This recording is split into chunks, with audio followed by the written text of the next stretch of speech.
Hello, my absolutely beautiful Aquarian friends, and welcome to your horoscope for August of 2023. We're Aquarius. First of all, we've got 3 moons happening this month. Mercury going retrograde, your ruling planet, your other ruling planet, Uranus going retrograde, and we are kicking the month off with the full moon happening in your sign. So it's like, woohoo, Aquarius land is really lit this month. But essentially what we are looking at is we've got this shift of energy where we know that there are some course corrections and some really important illuminations that are happening this month, because we've had these ideas, we've had these plans, we've had these situations that have been on the table, and it's like maybe they felt a little stuck or a little stagnant. It's like, are we moving forward? Are we moving forward? Or what's my next move? And this month, I think you get a lot of help and support in making those decisions and seeing what's next and what's right for you, okay? All right, let's jump in, Aquarius, and see what's going on. Right at the beginning of the month on the 1st, we've got a beautiful full moon happening at 9 degrees of Aquarius, square to Jupiter. This is lighting up your first house. So, Aquarius, the full moon is asking us to end something, acknowledge something, or to make an adjustment. And where we're trying to make this adjustment or like find this sweet spot in the middle and integrate both sides is going to be, it's all of the places that feel like, oh, it's me or them.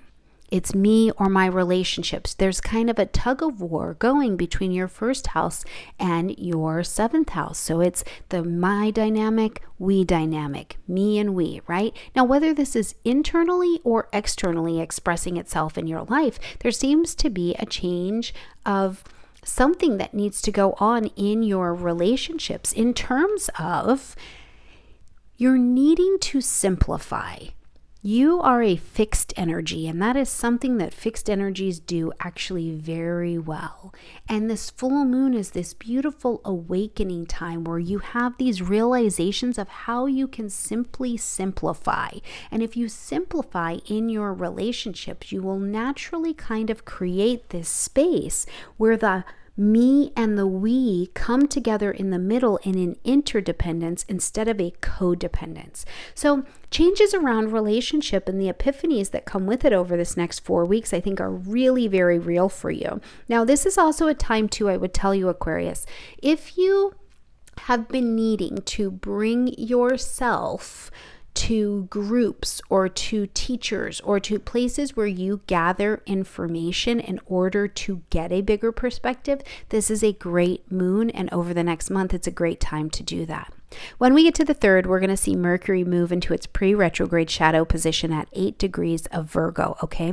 Now, we're going to see the entire Mercury retrograde cycle go all the way until September 30th, when Mercury leaves the post-retrograde zone at 21 degrees of Virgo. So when you hear everybody saying, oh, it's September 15th, Mercury's out of retrograde, yeah, it's true, but it doesn't mean we're done with the cycle. So if you've still got information presenting itself, especially in your 8th house, these are going to be themes we'll work on during that time, okay?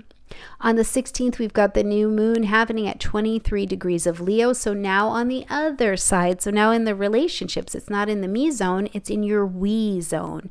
And this particular new moon is going to be squaring Uranus, one of your ruling planets. So there are some surprises. And really what I think about this new moon is plant your seeds of intention to begin something new in your relationships, and what this can be, what this can look like is in my relationships, I want to show up with pride. I want to show up and be generous and warm and take leadership in my life and my family and my relationships. I want to be proud of who I am when I'm in my relationships, but that may require some significant changes. And I think that you know what the changes are already, Aquarius, and this Uranian square will help you get off the fence, right? It helps bring something into your life. It helps bring a situation into your life and you go, oh, okay, I see. And you're more easily able to make the choice because Uranus comes and trims the fat, okay? It trims the fat from all situations and makes it clear a direction that you will go because you have to get unstuck. Now on the 23rd, it's a busy day. We've got the sun entering into the energy of Virgo, and we've also got its ruling planet Mercury turning retrograde at 21 degrees of Virgo. So this is going to light up your 8th house space. So from the 23rd, really from August 3rd all the way until September 30th, you are working on this 8th house, okay? So this is the place of intimacy and assets, okay? So intimacy, you see into me. This is relationships. This is sex. This is intimacy in your relationships. This is the places where we collaborate with other energies that are quite intimately connected to us. Counseling, astrology, tantra, if these are things. Financially, that's a very intimate connection when you're linked to another resource, whether it's a loan or something else going on with banking or another person whose money you're connected to. So this is going to be a time where you are re-looking at old plans, you're reworking it, you're reviewing it, you're maybe reunioning, you've got to go back to the tax office, or you've got to go back and have the conversation with the estate planner, or you're doing your will, or you are meeting with that counselor a little bit more, and you're really having an opportunity, I think, to re-look at and think outside of your own box, where it's like, okay, this is how I've seen this area before. It's a great time to detox what doesn't belong here anymore. You've had a previous engagement or a previous relationship with something, and now you're really reconsidering it because you are reflecting on it. And the nice thing about Virgo energy is that because Virgo is so good at discernment, you will literally have the opportunity to have the priority of what you need to be thinking about, the realization and the discernment of how you are thinking about a situation brought to light for you. And it's an opportunity for you to reflect. Is my way of thinking, is my way of being and doing in this particular relationship or this particular dynamic serving me or serving the other person? Virgo is a sign of service. So we're really looking at being of service the very best that you can. When we get to the 27th, we see Mars enter Libra, and this is going to give a little change of direction for your 9th house. Publishing, marketing, broadcasting, higher education, faith, absolutely a change of direction in your faith life.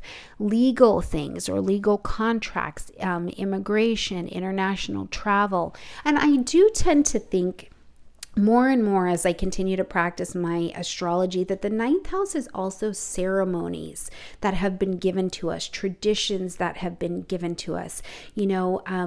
I know that sometimes we talk about the 8th house being the only holder of death, but I think that the 9th house holds our death rituals like funerals or, the annual ceremonies we have to remember certain things. So you could have a real expansion and a busyness going on in this particular area. So if you wanted to put out that YouTube video, or you needed to plan an event or a trip, or you are going to be teaching something or getting that certification, or really honestly, if you are looking for peace, if you are at the point in your life where you are genuinely seeking the deep soul level peace, this is a great season to let Mars help you be busy doing that, because what Mars in Libra is also very good for is listening. You can listen to all points, listen to all perspectives, and in the dance of finding and integrating both faith and trust into your life, sometimes you have to hear your full version of the story next to a different version of the story, and you have to see which one is more true for you at this point in your life, right? So it's an excellent time for also just listening. And if you are working on publishing, marketing, broadcasting, or something else, Mars is still a planet of desire and strategy. So it is a good planning energy as well. So if you needed to make plans, you needed to get that social media plan together, you needed to get the educational plan for the year, because it is August, it's time for these children to go back to school. If you needed to do the planning for a memorial service, this is a fantastic energy to help you get it done. On the 28th, we see Uranus go retrograde at 23 degrees of Taurus, and it'll go all the way to 19 degrees of Taurus. Now, we're not going to see Uranus leave its retrograde until January 27th, and the full cycle ends in May. So if you flash back to May of this year, and start to look at that 19 degrees of Taurus and where you were looking at having more freedom, or where you were having big changes, sudden changes in your home zone, home, family, real estate, property, right? Things were starting to come up really differently. Maybe literally you changed countries, or maybe you changed roles in your family. You went from being just the child to your parents to being a caretaker of your parents. What's happened there?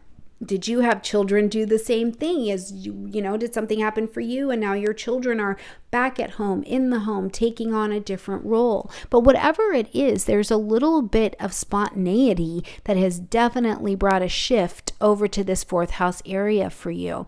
For many of you, you have shared with me that really, truly, you are living in a completely different place than you ever thought, or circumstances that are very different than you ever thought. So let me know in the comment section for you down below, since May, what is the change in your family, your housing situation, domestic things? Let me know what that is in the comment section down below. Now, I will tell you too, during a Uranus retrograde, it's a really great time to check out all of the electrical things in your house and make sure they are functioning brilliantly. You want them to be in absolutely good shape, because at some point during this retrograde cycle, we will see Mars and Uranus come into a conversation, and I have definitely seen some fires or electrical situations come up when we are in that kind of interesting engagement. Okay, we'll call it that.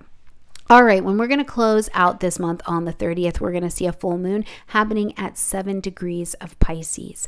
Okay, this particular full moon is in conjunction with Saturn, so bringing a more serious tone to it. We need to reevaluate where we are. We need to evaluate what's really going on, not what you think is going on, right? But what's really going on. And when we're saying what's really going on, it's an inside job. What is happening for you, Aquarius, that needs to be ended, acknowledged, or adjusted, especially around your finances, in your internal life, spiritually, when you are dealing with your money, when you are dealing with things of value, when you're dealing with your work and how you make money and your self-worth. When you engage your life today, are you greeting it with a sense of spiritual peace?